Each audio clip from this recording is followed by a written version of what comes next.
साथियों नमस्कार। आप सभी साथियों मित्रों का स्मार्ट पाथ एजुकेशन चैनल में स्वागत है। साथियों, मध्य प्रदेश शिक्षा विभाग द्वारा एक खबर प्राप्त हुई है ट्रांसफ़र को लेकर के। साथ ही प्रदेश में जो तबादलों पर 10 जून तक का जो डेट फिक्स हुआ था और साथ ही अब विभाग द्वारा 16 जून तक ट्रांसफ़र की डेट बढ़ा दी गई है। तो उसमें अब अंतर जिला व जिला के अंतर्गत या अदर ज़िले में ट्रांसफ़र किन नियमों के तहत होंगे, साथ ही ज़िले के अंदर जो ट्रांसफ़र हैं उनमें किन किन के ट्रांसफ़र होंगे यह भी आपको वीडियो में बताया जाएगा। साथ ही किन नियमों के तहत होंगे, साथ ही किन किन शालाओं में हो पाएंगे ट्रांसफ़र, अगर नहीं होते हैं तो किस वजह से शिक्षक साथियों के ट्रांसफ़र रुकेंगे। अगर इन नियमों को आप फॉलो करते हैं या यानी हम इन जिन नियमों के अंतर्गत हम पात्रता में आते हैं तो हमारे सभी साथियों के ट्रांसफ़र होंगे। साथ ही अभी फ़िलहाल में 2 दिन पूर्व 12 जून को शिक्षा विभाग द्वारा नई ट्रांसफ़र पॉलिसी के कुछ नए निर्देश प्राप्त हुए हैं। ऑफिशियल पत्र प्राप्त हो चुका है और उसमें भी 16 तारीख हो चुकी है। तो सभी साथियों को अब हम यह बताएंगे कि आवेदन जो अंतर जिला ट्रांसफ़र आवेदन करना है वो कब तक होंगे। साथ ही शिक्षा विभाग की ट्रांसफ़र पॉलिसी है उसका आदेश भी जारी हो चुका है। तो साथियों हम देखते हैं क्या है खबर। प्रदेश में तबादलों पर प्रतिबंध 10 जून को लग जाएगा, लेकिन स्कूल शिक्षा विभाग में 16 जून तक होते रहेंगे। तो मध्य प्रदेश के जितने भी आवेदन विभाग हैं सभी में 10 जून तक ट्रांसफ़र पॉलिसी लागू थी और उनमें नियम के तहत होना थे, परंतु शिक्षा विभाग में ट्रांसफ़र पॉलिसी जो है वो डेट बढ़ा दी है 16 जून तक होते रहेंगे, क्योंकि पोर्टल पर काफ़ी संख्या में विसंगतियाँ हैं और उसमें पोर्टल पर कुछ ऑप्शन शो नहीं हो पाए, एक्टिव नहीं हो पाए। इस कारण से ट्रांसफ़र पॉलिसी को आगे बढ़ाया गया है। बड़ी संख्या में आए आवेदन और जिला स्तर से प्रक्रिया में हुए विलम्ब को देखते हुए विभाग ने अपनी वर्ष 2022 की तबादला नीति के प्रतिपादन में वर्ष 2025 के लिए शिथिलता देते हुए 16 जून तक जिला स्तर पर प्रशासकीय तबादले के अधिकारी प्रभारी मंत्री को दे दिए हैं। साथ ही जिला संवर्ग को छोड़कर शेष संवर्गों के प्रशासकीय आधार पर तबादले राज्य स्तर से ही किए जाएंगे। तो साथियों यह बड़ी खबर है कि जिला संवर्ग को छोड़कर अगर जिले के अंतर्गत जो ट्रांसफ़र हैं वो सिर्फ प्रभारी मंत्री और कलेक्टर के सहयोग से यानी प्रभारी मंत्री अनुमोदन करेंगे होंगे। साथ ही जितने भी ट्रांसफ़र हैं वह राज्य स्तर से प्रशासकीय आधार पर ही होंगे। पारदर्शिता के लिए पूरी व्यवस्था ऑनलाइन रखी गई है। शिक्षा पोर्टल 3.0 के माध्यम से आदेश जारी होंगे। सभी आदेश शिक्षा पोर्टल 3.0 के माध्यम से ही ऑनलाइन जारी किए जाएंगे। तो सभी साथियों को ये कन्फर्म होना चाहिए कि यह बिल्कुल विसंगति में ना रहें और कन्फर्म है कि सभी के आदेश ऑनलाइन ही पोर्टल पर होंगे। तो सभी साथी अपने पोर्टल पर प्रतिदिन सुबह शाम ट्रांसफ़र स्टेटस में अब चेक करते हैं। ये महत्वपूर्ण अपडेट है। साथ ही पोर्टल पर कलेक्टर के लोगों से अनुमोदन के बाद कलेक्टर की सूची बनाएंगे और अनुमोदन प्रभारी मंत्री करेंगे। उसके बाद जिला शिक्षा अधिकारी के डिजिटल हस्ताक्षर से आदेश जारी होंगे। जिले के अंतर्गत जितने ट्रांसफ़र होंगे सभी पे DO के डिजिटल हस्ताक्षर के द्वारा ही होंगे। कोई भी आदेश ऑफलाइन जारी नहीं किया जाएगा।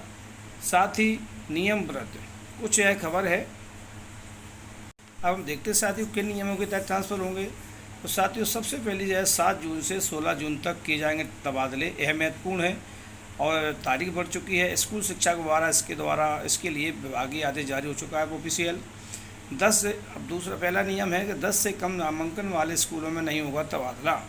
विभाग ने यह भी स्पष्ट कर दिया कि उन स्कूलों में किसी भी शिक्षक का तबादला नहीं किया जाएगा जहां 10 से छात्र संख्या यानी 10 से कम नामांकन है। किसी स्कूल विद्यालय में छात्रों की टोटल संख्या 10 से कम है वहाँ ट्रांसफ़र नहीं होगा। पारस्पर तबादले समान पद एवं विषय होने पर ही किए जा सकेंगे। 31 मई 2025 से 1 वर्ष की अवधि में सेवानिवृत्त होने वाले शिक्षकों का पारस्पर स्थानांतरण नहीं किया जाएगा। तो साथ ही उसमें 2-3 गाइडलाइन है। जिन शिक्षक 1 वर्ष के अंदर रिटायर होने वाले हैं उनका म्यूचुअल ट्रांसफ़र नहीं किया जाएगा।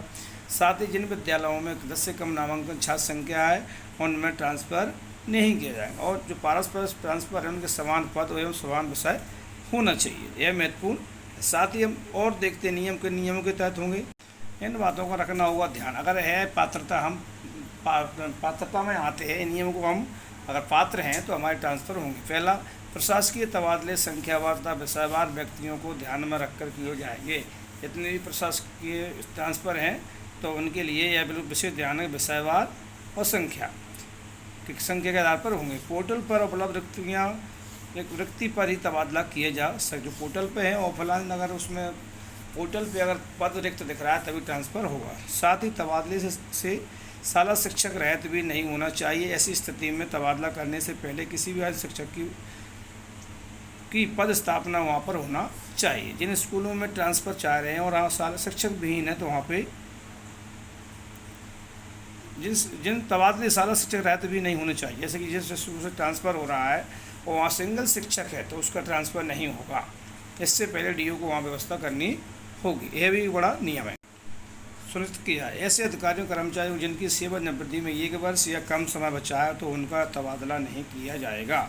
यह भी एक महत्वपूर्ण नियम है। साथ ही नवनियुक्त शिक्षक नए नियुक्त शिक्षकों को लेकर के एक अपडेट है कि नवनियुक्त शिक्षकों का तबादला केवल संदीपनी विद्यालय या उत्कृष्ट विद्यालय या मॉडल स्कूल में ही किया जा सकेगा। तो यह महत्वपूर्ण था साथियों। कुछ और खबर है। साथ ही यह निर्धारित की समय सारणी जिला संवर्ग के प्राथमिक शिक्षक, अब जिले के अंतर्गत जो निर्धारित समय सारणी है और किन किन के ट्रांसफ़र होंगे। जिला संवर्ग के प्राथमिक शिक्षक, सहायक शिक्षक प्राथमिक और सहायक शिक्षक विज्ञान, प्राथमिक शाला के प्रधानाध्यापक और लिपिक संवर्ग में जैसे बाबू तथा वृत्त संवर्गों के जिले के भीतर स्थानांतरण 16 जून तक होंगे। यानी तबादले के लिए प्रशासकीय प्रस्ताव 16 जून तक होंगे। साथ ही तबादले के लिए प्रस्ताव है तो पोर्टल पर क्या कब तक करना, 14 जून तक प्रस्ताव आप पोर्टल पर दर्ज करना है, नहीं अपना आवेदन करना है। साथ ही ऑनलाइन आदेश कब जारी होंगे, 16 जून तक के आदेश जारी हो जाएंगे। और किन किन के ट्रांसफ़र होंगे साथियों आप देख चुके हैं। साथ ही कुछ भी और भी जानकारी है, जैसे इनका होगा तबादला प्राथमिक शिक्षक, सहायक शिक्षक प्राथमिक और सहायक शिक्षक, साथ ही विज्ञान शिक्षक, प्रधान अध्यापक और लिपिक तथा वृत्त संवर्ग। तो साथियों ये बड़ी अपडेट प्राप्त थी। जो भी साथी मित्र हमारे चैनल पर नए हैं चैनल को सब्सक्राइब कर लें, वीडियो को लाइक करें, शेयर करें, साथ ही बेल आइकन ऑन कर लें जिससे हमारे द्वारा बनाए हर वीडियो को अपडेट आपको मिल सके। जो भी साथी व्हाट्सएप ग्रुप में जुड़ना चाहते हैं वीडियो को डिस्क्रिप्शन बॉक्स में जाकर व्हाट्सएप ग्रुप लिंक पर टच करके ऐड हो सकते हैं। साथियों जल्दी कोई नई अपडेट के साथ आप सभी से मिलेंगे और लेकर आएंगे ट्रांसफ़र को कोई नई अपडेट या शिक्षा विभाग से कोई नई अपडेट। धन्यवाद।